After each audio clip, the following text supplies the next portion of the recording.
जय हिंद दोस्तों। आज हम इतिहास पढ़ेंगे। इतिहास के जनक हेरोडोटस को कहा जाता है। हेरोडोटस को इतिहास की जनक कहते हैं। इतिहास को 3 भागों में बांटा गया है।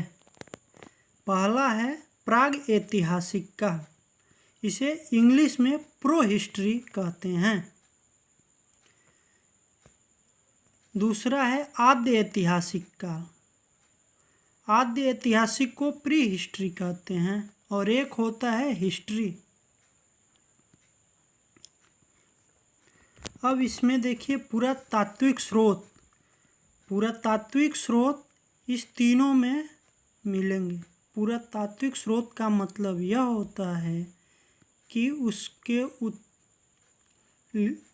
कुछ न कुछ अवशेष होंगे।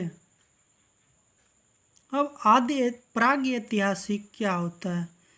प्राग ऐतिहासिक काल वह काल जिसमें लिखित का कोई साक्ष्य नहीं मिलता है, उसे प्राग ऐतिहासिक कहते हैं।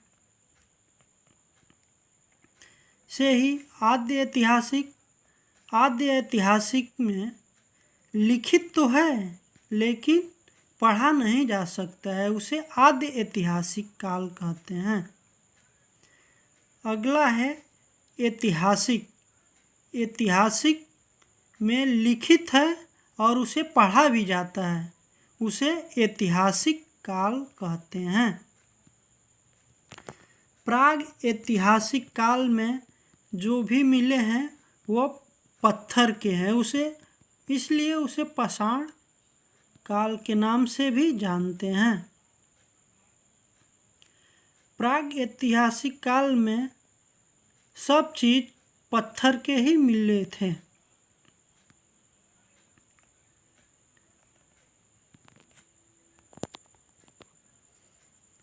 अगला है आद्य ऐतिहासिक। आद्य ऐतिहासिक में कुछ ऐसे चीज हैं जो लिखे तो गए हैं, लेकिन आज तक उसे पढ़ा नहीं गया है। उसमें क्या है? सिंधु सभ्यता है। सिंधु सभ्यता में जो चीज़ मिली हैं लिखित रूप से, उसको पढ़ा नहीं गया है। अब आता है ऐतिहासिक काल। ऐतिहासिक काल में लिखित है, पढ़ा भी जाता है। इसी को हम 3 भागों में पढ़ते हैं। ऐतिहासिक को प्राचीन इतिहास, मध्यकालीन और आधुनिक इतिहास के नाम से जाना जाता है। अब इसमें पढ़ते हैं हम प्राग ऐतिहासिक काल। इसे हम प्री हिस्ट्री या स्टोन एरा या पाषाण काल के नाम से जानते हैं। अब प्राग ऐतिहासिक काल को भी हम 3 भागों में विभाजित करते हैं। पहला है पूरा पाषाण काल, दूसरा मध्य पाषाण काल, तीसरा नव पाषाण काल या उत्तर पाषाण काल कहते हैं।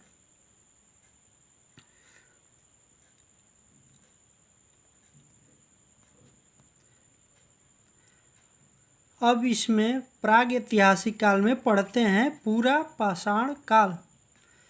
पूरा पाषाण काल 25 लाख से 12,000 वर्ष ईसा पूर्व तक का यह समय है। 12 लाख ईसा पूर्व से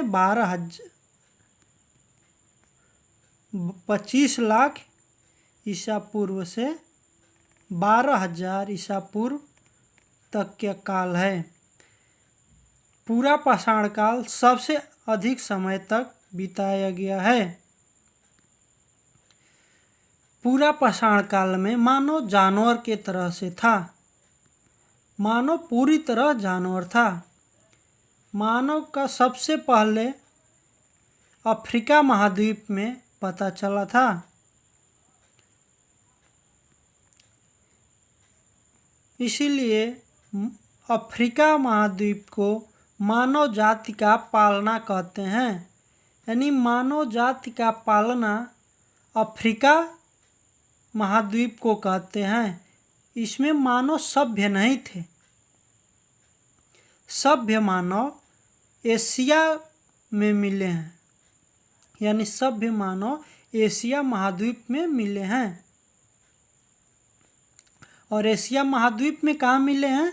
तो मिस्र में एवं भारत के सिंधु सभ्यता में मिले हैं सभ्य मानव।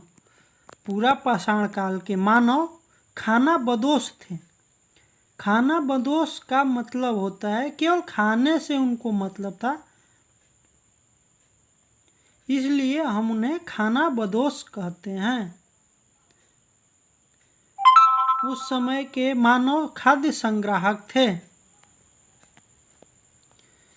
पूरा पाषाण काल में मानव आखेट करता था, यानी शिकार करता था। और शिकार करते हुए पूरा पाषाण काल के मानव ने आग की खोज की। इनका मुख्य हथियार बड़ा पत्थर होता था। बड़े पत्थरों को ऊंचे स्थान पर रख के जो भी कोई जानवर आते थे उनको पत्थर से ही मार देते थे। अब अगला आता है मध्य पाषाण काल। मध्य पाषाण काल जो है 12,000 ईसा पूर्व से 5,000 ईसा पूर्व तक का काल है। यह बहुत ही छोटा काल है। ईसा पूर्व इसलिए कहा जाता है क्योंकि ईसाई जो थे शिक्षा में सबसे आगे थे।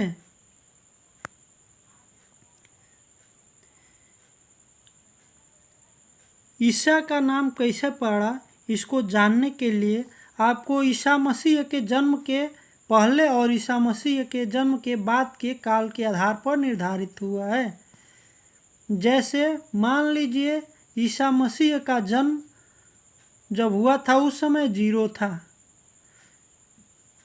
तो ईसा मसीह के जन्म के पहले का समय BC कहते हैं, अर्थात बिफोर क्रिस्ट, यानी ईसा पूर्व।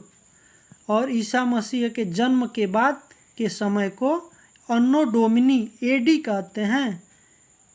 अन्नो डोमिनी जो है आगे बढ़ता है जैसे 21-22, लेकिन ईसा पूर्व जो है वो घटता है, जैसे 10 के बाद से 5 आ जाएगा, 3, 1, 0, फिर आगे बढ़ेगा 1, 2, फिर इस तरह से आगे बढ़ता है।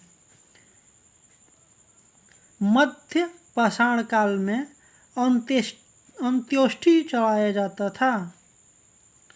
अंत्योष्टि मध्य पाषाण काल में चलता था। एक प्रकार का यह कार्यक्रम है। हिंदू धर्म में 16 संस्कार होते हैं। संस्कार 16 तरह के होते हैं हिंदू धर्म में। मध्य पाषाण काल में हथियार थोड़ा छोटा होता था। मध्य पाषाण काल में हथियार छोटा होता था, इसलिए इसको माइक्रोलिथ भी कहा जाता है। इसके छोटे छोटे पत्थरों से ही इसमें हथियार बनाया जाता था। अब आगे आ गए नवपाषाण काल में। नवपाषाण काल नवपाषाण काल की नींव जब कृषि का साक्ष्य मिला, कृषि की शुरुआत हुई, तभी से उसको हम नवपाषाण काल के रूप में जानते हैं। नवपाषाण काल में क्या हुआ था, जैसे देखिए यह भारत की नक्शा है। भारत के इधर यह मध्य एशिया है। मध्य एशिया में मार हो गया था, एक तरह से समझाने के लिए मार हो गई, तो वहाँ जो ज़बरदस्त थे वो अपने से कमज़ोर को मार के भगाने लगे, तो भाग कर इधर आए। यह एरिया मेहरगढ़ है, यह पाकिस्तान में है।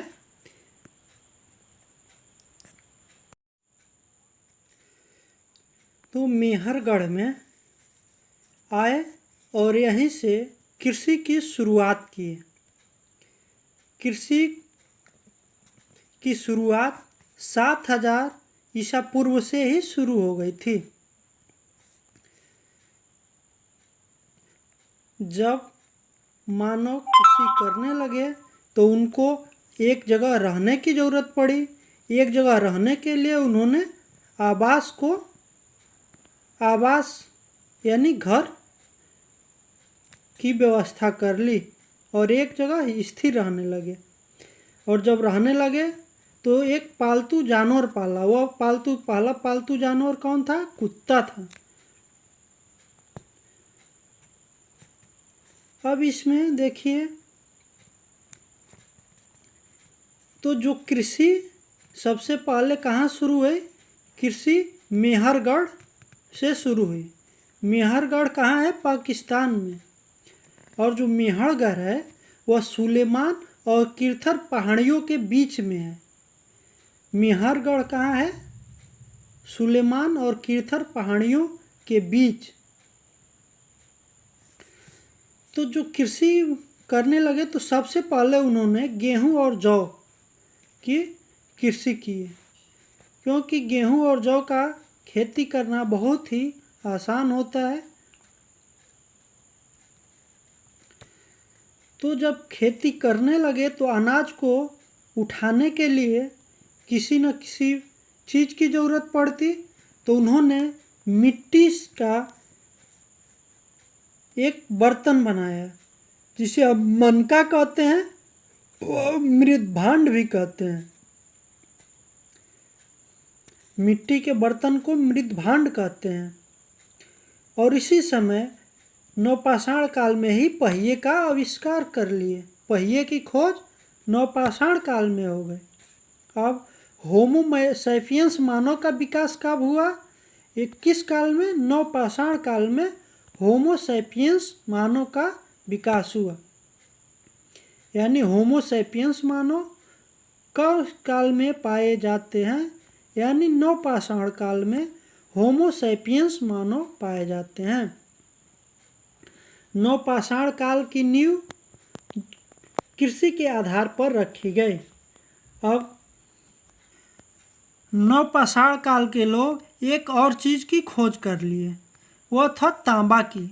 और तांबा की खोज कर लिए, इसलिए उस काल को ताम्रपाषाण काल के नाम से भी जाना जाता है। अब नवपाषाण काल में भारत में कहाँ क्या चीज़ मिला है इसको हम नक्शे से देख लेते हैं। जैसे यह मान लीजिए भारत का नक्शा है, तो यहाँ देखिए पहले मद्रास था। मद्रास का अब क्या नाम हो गया है? चेन्नई। यानी मद्रास को अब हम चेन्नई के नाम से जानते हैं। तो मद्रास में एक जगह है पल्लवरन। पल्लवरन में मानव कंकाल का प्रथम साक्ष्य मिला था। यानी मानव कंकाल का प्रथम साक्ष्य कहाँ मिला? मद्रास के पल्लवरन में। और मानव के कुछ अवशेष या मध्य प्रदेश के भीमबेटका में मिलता है। भीमबेटका किस लिए प्रसिद्ध है? यानी भीमबेटका चित्रकार के लिए प्रसिद्ध है।